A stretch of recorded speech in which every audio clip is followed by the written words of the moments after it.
Talktainment Radio Worldwide Sound. Talktainmentradio.com. We give you a reason to come. The world's greatest radio. We give you a reason to stay. Radio, the way it should be heard. You got the power.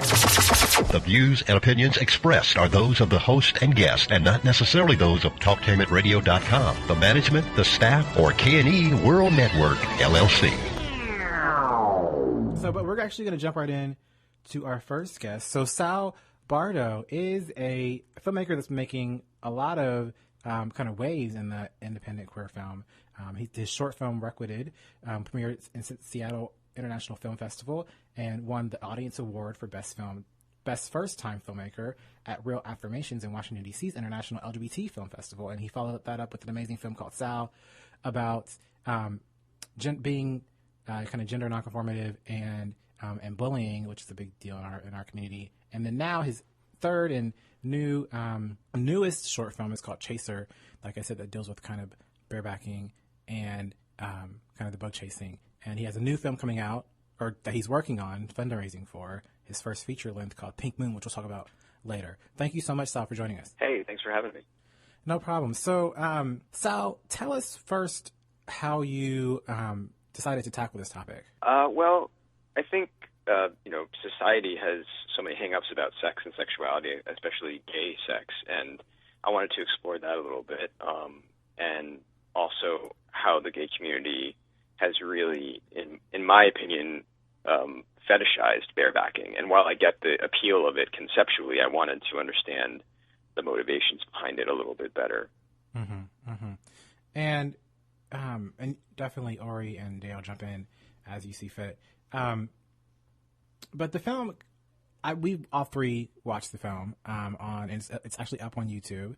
If you guys want to watch it, make sure you search Chaser Sal Bardo on YouTube to find it. But it doesn't really pick sides, on the topic, which I thought was really good. It's kind of this ambiguous kind of look at the issue. And a lot of times, like you said, when we hear about gay sex and especially unsafe gay sex, there's a lot of stigma behind it, and even at the end of the film, it seems like the character he gets kind of a happier ending instead of kind of facing some consequences like what you would think some would expect to happen with dealing with the topic.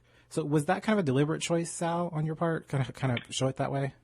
Yeah, I mean, we definitely didn't want to judge the character. I think the best way to try to understand something is to not judge it. I mean, we couldn't go in making a judgment about whether his behavior was good or bad or whether, I also didn't want to make a public service announcement. I didn't want to make a film where at the end he gets an AIDS test and, he tests negative or positive and learns a lesson, because I don't think that there aren't easy answers in life, first of all. So I don't think that there should be easy answers in films. And at least that's my view on my films. And for me and Max Fraser, who is the star in the film and produced the film with me, we both agreed we really wanted to just sort of tell a slice of life and say, this is happening, people are doing this, and then just sort of start a conversation, which is, what we're having right now. I didn't want the film to provide easy answers, and because there aren't any. And I think, for me, in the end, I thought, well, maybe it's okay. Maybe it's okay for this character to go down this path, and maybe this is right for him.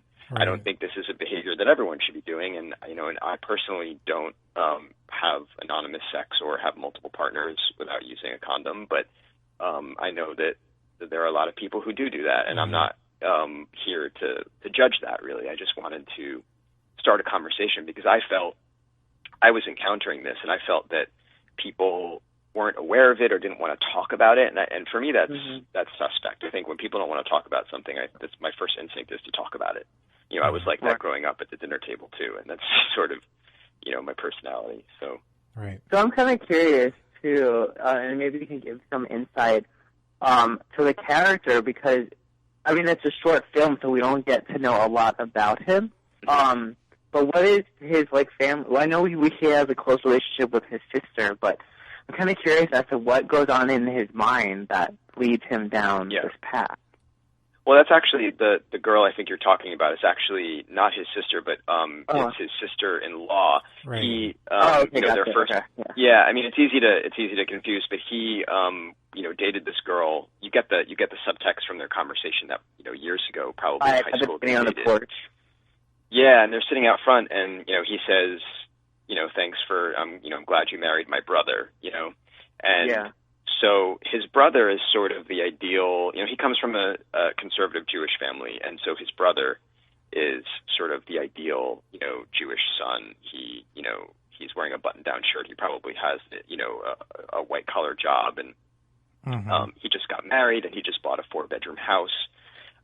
So the parents are very proud of him, and he's sort of the ideal son. And whereas Zachary, the main character, played by Max, is sort of the complete antithesis of that. He's openly gay, and he is a school teacher in an inner city.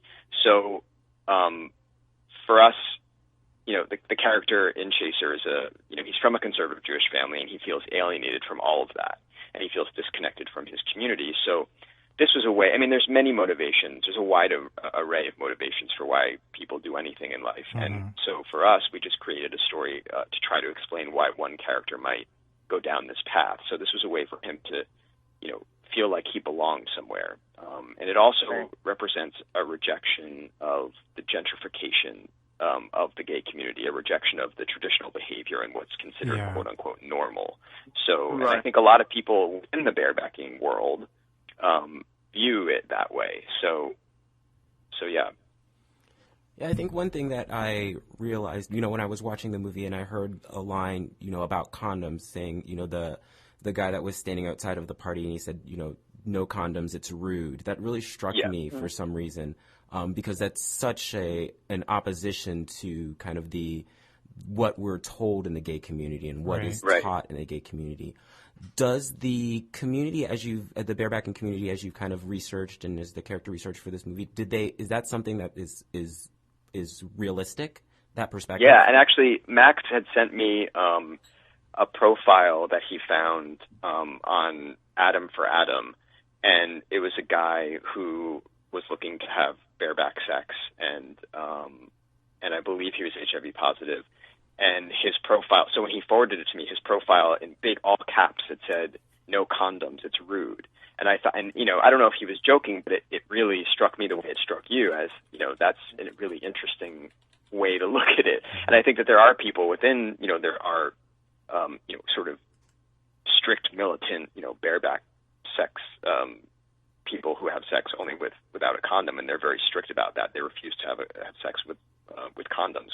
So if you're one of these people and you're throwing a bareback sex party, I thought it would be a fun, cheeky thing for that character to say. And the way that character says it, he's someone who I intended to sort of not be within the community. He just happens to be this kid who's working the door at the party. Maybe he's the roommate of the guy who's throwing the party, and they offered him a few bucks to work the door, which is, the ambiguous ending that you talk about that I won't give away for people. But he's sort of like, I'm supposed to say that. This is sort of the sort of tagline for the party. Right. But it's based on, I think, a real view, which is that, we're here to have sex, skin on skin, without a condom. And if you're here for, to have safe sex, then you're in the wrong place. Yeah. What other things, Sal, did you learn about, the barebacking community that's kind of surprised you while you were researching or making the film? Well, I guess going back to just the motivations behind it was the most surprising to me, because I went in with my personal belief about what I thought about it, which is that I thought it was a negative thing. I thought it was unhealthy, physically and for the community at large. And, I came out of it, I think, understanding that there's lots of different motivations for people's behavior, and it's not just about, in this case, it's not just about a self-loathing or an internalized homophobia or self-destruction or a death wish, which I should say that is the case for many people, especially a few years ago. But today, I don't know. I think there's a wide array of motivations. So I think that was most surprising to me. I was surprised to come out of making this film and be more open-minded to it. Not for myself personally, but just a little bit more accepting of other people's sexuality and the way they choose to express themselves sexually. And as long as you're not hurting other people or intentionally, spreading diseases, I think it's really okay. And I think that's ultimately what I want people to come away with, which is that, this is one way of expressing yourself sexually, and I think we all do it in our own way. Yeah. And I want to ask this question, but I don't, I know you don't want to give too much about the film away, and definitely listeners go online and search this film. It's a very powerful, very good film. Chaser by Sal Bardo on YouTube. Now, Sal, is the main character, is he just into barebacking, or would you say he's a bug chaser? Because there's very kind of two different things. Yeah.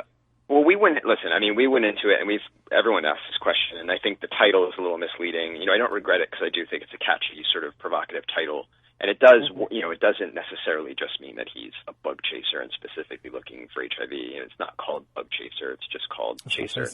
And he is chasing something. He's chasing a thrill, or he's chasing a place to belong. But the title, admittedly does come from the term bug chaser, and originally we wanted to tell a story about a bug chaser. But the more we learned about it and the more we understood that there's definitely a distinction between bug chasing and barebacking. And, ultimately the story we decided to tell is about a character who, like I said earlier, is looking, for a place to belong. And his behavior is a rejection of, the normalization of his, the gay community, and a rejection of that. So he's not necessarily, if you take the film at face value, it appears as if this is probably his first, official bareback party that he's attended. So, so I wouldn't say, in my opinion, I wouldn't say that he's a bug chaser. I would say that he's someone who's engaging in unsafe sex for a variety of reasons that you can, interpret yourself when you see the film. Right. And for our listeners who may not know, I feel like we should start defining some of these terms. And of course, Sal, you can help us. But sure. So, but for me, barebacking, what I have learned it to be is just unprotected anal sex. It's a term typically used in the gay male community to refer to not using a condom during anal sex. Right. And then a bug chaser, just for my days working in HIV and in the community, a bug chaser is someone who actively goes after trying to be infected with HIV through using unprotected sex. Right. Okay. Right. So there's a clear distinction, and that's one of the, to go back to your previous question, that's another thing I learned. And, we had a lot of pushback before the film, which I've talked about in plenty of other interviews from, the AIDS awareness research community before we made the film. And then after we made the film, there was a lot of criticism from, for lack of a better term, the barebacking community, people online and bareback forums. Who they didn't see the film, and they just thought, we were judging them and calling them sickos and making a judgment about them and their behavior. And the other issue that they're concerned with is the distinction between barebacking and bug chasing. Right. And not everyone in the barebacking world scene is a bug chaser. Not everyone is trying to contract HIV or give HIV. They just believe that unprotected sex is the way that they want to express themselves, sexually. Mm-hmm. So that was definitely something I learned. Luckily the film, is ambiguous and doesn't make judgments. So I didn't really have an issue with the content of the film, but they were purely judging it based on some stuff that I had said prior to making the film, and Right. Now, what's also interesting for me, and I didn't even know we had like a barebacking community per se. Well, yeah, I think I keep using that word. Yeah. But I don't necessarily, it's not, they don't have like coffee. An organization. But when I say community, I just mean, people say in New York, the New York barebacking community would be, a group of gay men who attend barebacking parties, and a lot of them know each other. Right. So, in that sense, it's a scene more than a community. But yeah, I think that there is, at least online, there's definitely, message boards and sites and things where they interact and talk. So it's like anything else. When you have an interest, you connect with people who have similar interests. Right. Yeah. So, and I wanted to get into a little more about the response of the film. So, to those who don't know, Sal, you were the writer, director, and one of the producers of the film. Mm-hmm. And I heard that there has been mixed response from even within the gay community, mixed response about this, and about even from organizations who didn't want to be, affiliated with the film. Talk a little bit about kind of your reaction to the public's kind of response? Well, I mean, after the film, I mean, in the beginning, it was really sort of frustrating to have organizations, question our motivations and suggest that we were sensationalizing the issue, because it really went straight back to the reason I wanted to make the film, is that people don't want to talk about it. So they just sort of motivated me even more. If I had any doubt, Max and I were both on board 100%, but if there were any doubts, we were, pushed even harder to make the film, because we just really wanted to start a discussion about the topic. And then after the fact, I mean, I found, the people in barebacking scene who, sort of were judging the film sight unseen. I mean, that's amusing to me. I didn't, take it personally, because they were making judgments about the film and me, before even having seen the film. Right. So, which is why I'm really excited that it's now online for everyone to see. So people can, I've had people who are in, the bareback porn industry who have seen the film and who really like the film, which is totally fine for me. I think that's great. And I have people who are disturbed by barebacking and bug chasing who also like the film and think that it's moving and disturbing. And that's what we wanted to achieve. We wanted to, have people interpret it the way they want to, and, talk about it. So I'm happy with that. Right. I think it's kind of interesting that, you talk about especially the reaction prior to the film, and how, it's something that's so kind of uncomfortable in gay culture to talk about, that there was just such a negative reaction. Do you think if the film was less ambiguous, maybe it was more, with the outcome happening differently, do you think that maybe they would have been received differently by those organizations or HIV organizations and things like that? Well, I actually don't know how they receive it now. I mean, I would think that maybe they're not too happy with it, like you said, because it is ambiguous, but I haven't really heard, I haven't spoken to anyone from that world about it. I have gotten some emails and things from people at festivals and stuff I got an email from one guy. The film screened at the Palm Springs International Short Fest last June, and he sent me an email saying that, he heard me do another interview, and so he came out to see the film, and he was really disappointed. And I think he was disappointed because it didn't, like you said, there's no, he didn't get an AIDS test in the end, and he wasn't clearly a bug chaser, even though I implied that it was about bug chasing. And, and again, I was still learning about the terminology too, so I probably shouldn't have said it was about a bug chaser. But I think it's a really easy sort of buzzwordy kind of way to get people to know what it's about. But yeah, there was some people who were like kind of miffed that I didn't put a punctuation mark at the end, and have him, learn a lesson about, So, but also a part of that was also the fact that, Max and I started out wanting to make a feature film. So the idea with the short was that, any short that I make, I mean, when you have a short, it's such a short period of time. And so it's easy to sort of leave things open-ended and make people, I mean, you want to make people want more with a short film. So a lot of people have seen the film, and Max has been talking to a lot of people recently they really want us to make a feature film of it. And, and we're open to that. I don't have a script, but we're open to working on it if the money's there. But, it's not the next thing that I want to do. So, but, so to have it be open-ended like that, it was probably partly caused by the fact that, I wanted to make it ambiguous and create some discussion, which it did, and then also, the possibility of expanding it and, what happens to this guy? Let's find out. I mean, that's the thing that makes people want to see a feature-length version of a film. Right.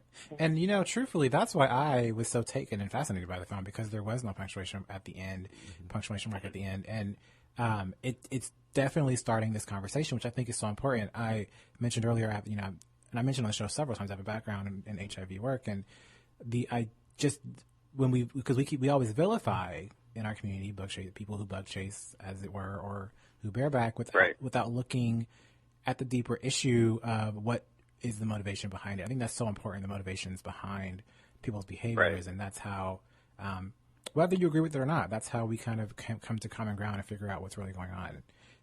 And so I really think this film is starting some great, great conversations. Yeah, I'm glad. I think that it's the fact that we're still, we made the film in 2012, and it made its premiere in 2013, and it's now 2014, and the life of the film keeps continuing, which I think is great because, I want people to see my work. So I think it's really cool that people are interested in it, and it's opened a lot of doors for us. So I think that's a good thing. So how many films have you made in your career thus far? 3. I've made 3 short films. Chaser was my 3rd. I like to think that each one gets better and better. So this was, I've said before, like I didn't go to film school, so I'm sort of learning as I go, and that has its own challenges. But I think for the fact that I've only made 3 short films, I think I'm pretty happy with how they've come out. Yeah. Yeah. And especially, I'm personally just looking through some of your work, just your research for this interview. I haven't seen your first Requited, but I did see Sal and Sam. Sam, I'm sorry.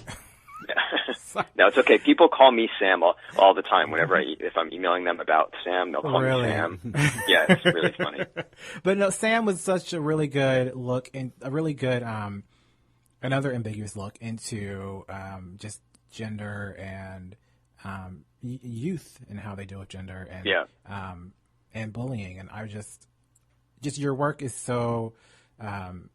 Well, that's another film. People are really upset on YouTube. Like, there's lots of comments on it. They're very upset that there's no bullying in the film, which is, I think, ridiculous. But I think it's amusing. To complain about? I don't know. Well, because I guess the title. Listen, on YouTube. I put the title. I said it's Sam. I said Sam. It's a film about LGBT bullying and gender identity. And I think people want to see a little kid get bullied, and really the film starts after he or she, depending on how you view it, has been bullied. So and. It's a little. I mean, listen. I don't take YouTube commenters very seriously, but it's been a recurring complaint that there's no bullying in the film, and it's not. It's an esoteric sort of tone poem. It's not. It's not a literal, film. It's a film that, again, I want to sort of get the audience thinking and talking about these things, and I thought it was an interesting way to get into that mind of a little girl who identifies as a boy, which is something that. Is completely foreign to me. But like I said, I like to make movies about stuff. I like to make movies so I understand things, and it's my way of sort of like feeling out an issue and learning about it. And right now, the country's kind of talking about transgender issues on various levels, and one of the major issues is youth, and especially in the bathroom issues in different in elementary schools and things like that. This is something we're talking about as a society, and seeing kind of these images. And play out in film, it definitely helps that dialogue. And it's just your stuff, and just looking at your repertoire. Even as you say, it's the short list right now, but it's very stylish. Just the way that I just love the way that you tell stories. I think. Oh, thank you. I think I'm very excited about what you're doing next. Me too. Before we talk about that, I want to because we'll talk about that right after the break. But I did want to ask you, you put Sam, you put the movie Sam, and you put Chaser on YouTube, for free consumption. Was there a strategy behind that? What? Because we're kind of seeing more short filmmakers kind of do this. Well, I mean, here's the thing. I mean, there's lots of ways you can distribute your short film. I mean, the reason you haven't seen Requited is because it's not available online, and because I was offered DVD and video on demand distribution from Guest House Films. So you can see it for like $2.99. You can stream it on Amazon with 5 other great short films, gay short films. Yeah, it's called Blue Briefs. And it's Guest House Films has this series. They have Black Briefs, and they have Blue Briefs, and they have Green Briefs. Blue Briefs is 6 gay short films about love, and Requited, which is my first film, is on there, and it's a great little compilation. I would recommend it. You could also win it on my Kickstarter for my new film, which I'll tell you about later. But so that's why that film isn't widely available for free. But the thing about that is that it's really rare to get distribution like that for your film. There's a site called IndieFlix where you can put your film, and I actually put Sam on IndieFlix. And it's a sort of it's like Netflix. You pay per month, and you can watch as many, independent short films and festival films as you want. But I was finding like people really weren't using the site, and it wasn't being seen. And I really want, I mean, the reason I made Sam is because I feel like it's an important issue, the issue of bullying and suicide. And Right. I really, really wanted this film. But I made this film so as many people as possible can see it. So I thought, this is silly. I'm just going to put it up on YouTube. And so we did that in December. And it's gotten, you know, over 150,000 views in just a couple months. And Yeah. it's, you know, it's done really well. So, and I'm excited because people are seeing the film. And even though there's things about it that I'm not, you know, it's my second film, so there's flaws. And I agree with a lot of people who have some issues with it. But I am really proud of it, and I think it's a important film. So I wanted to get it out there. And with short films, it's really easy to just throw it up on YouTube, and if you're interested in making money, I mean, you just monetize it, and you can make more money from YouTube than you would, you know, getting a distribution deal anyway. I mean, I haven't made any money off of my first film at all, but it's great to have that out there on DVD and have it be sort of legitimately available for sale. Right. Well, we actually are going to head to a break soon. And again, like I was saying, I think for someone who, you know, didn't go to film school, your stuff looks very, very well done. So, thank you.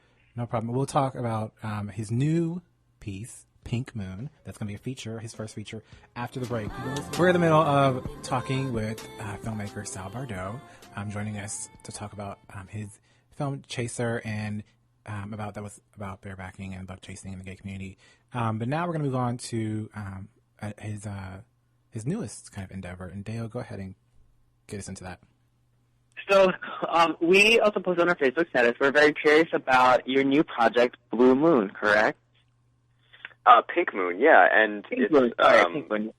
No, it's okay. It's actually a feature-length script that I've been working on for the last year and a half. With the plan of it being my first feature film. But what I've decided to do is do a short film first. So that's what we're raising money for right now. So hopefully we'll be able to reach our goal. We've got about 10 days left, and then we're going to shoot the film in the summer, and then hopefully it'll be out next year. So that's it basically tells a story of two teens who are forced to hide an unintended pregnancy in a society where heterosexuality is persecuted and abortion is forbidden. Mm-hmm. And we've been, kind of seeing this idea of filmmaking kind of pop up every once in a while, just the idea of homonormativity, which I think is a very interesting topic that I don't think is looked at enough. And just looking at, you know, your the Kickstarter and reading all about Pink Moon, it sounds like you're kind of going into some deeper things with looking at the kind of intersections of women's rights and gay rights. And I think that's really interesting. Can you talk about that a little bit? Yeah, well, I mean, like you said, this is sort of an idea, this concept has been around for, as far as I know, as far back as the 1950s. There was a short story called The Crooked Man that was in Playboy magazine, and there was a book in 1962, which I haven't read, but it's called The Wanting Seed, which I wasn't aware of either of these things until after I'd written the script, which was a good thing. I sort of went into it just like very pure and, you know, telling the story I wanted to tell without really being influenced by other people's work. And then, you know, there's a couple of films and other books and things in the past couple of years that have been done. I know there's a film right now that's in production that's a similar sort of homonormative world, but I think this is a different approach to it. Like you said, women's rights plays a really big role. I mean, right now there's basically an all-out assault on reproductive rights happening in the country, and the religious right is using the same exact tactics with LGBT rights, which is actually quite amazing. I mean, they can't win in the courts, and they can't win on public opinion, so they're gerrymandering congressional districts and taking over state legislators to pass these draconian laws that restrict a woman's, access to safe legal abortion. Right. And they're trying to implement these Jim Crow-style laws, like in Arizona, which was vetoed by the governor, under the guise of religious freedom, when it's really just to restrict gays. Right. And it's really sad. So both of these issues are about personal freedom, and they're fundamentally connected. And when I was writing the feature-length script, I started thinking about how this kind of homonormative society would impact women's rights.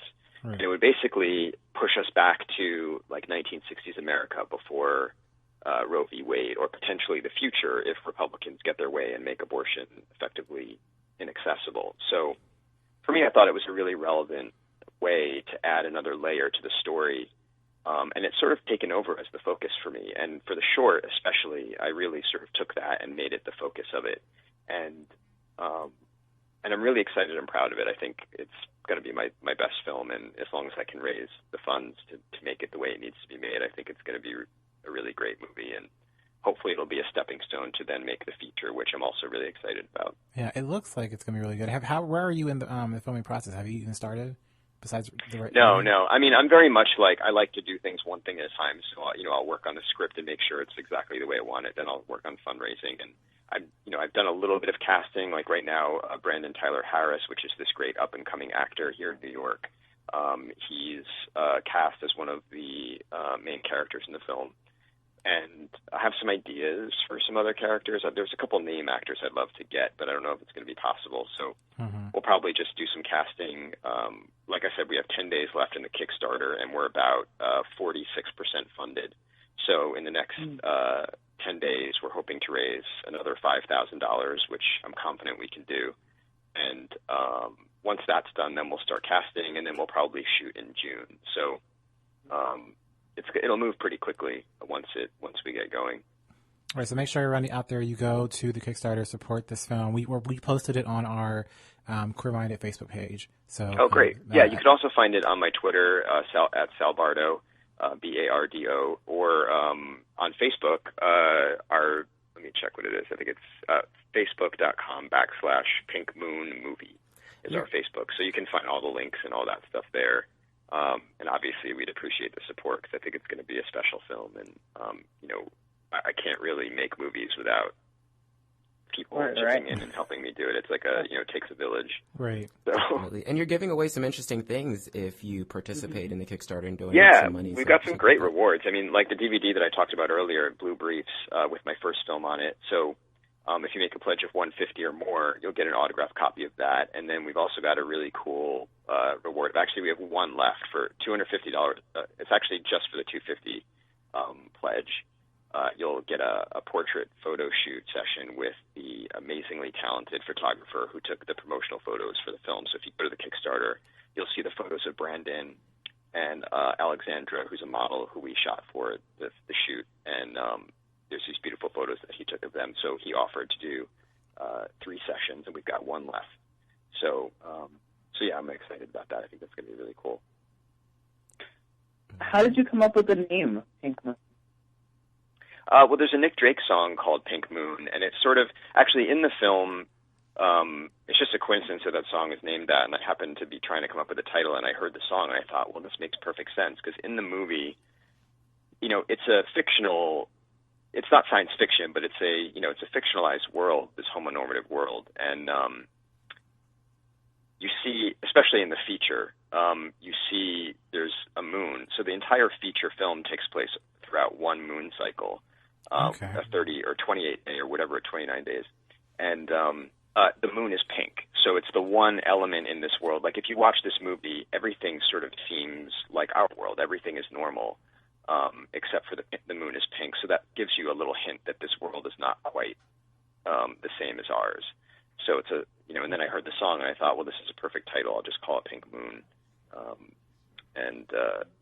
So it sort of signifies that this world is a little bit different. Mm-hmm. And all right, well, Sal, that is going to end our time with Sal. Thank you so much for joining us. We really appreciate it. Thanks for having me. It was great. No problem. Make sure you go out to salbardo.com for more information. That's SALBARDO.com. Also go to our Facebook page, facebook.com/DaleandDwayne. We'll have more information about Pink Moon and about Chaser and more about Sal's work.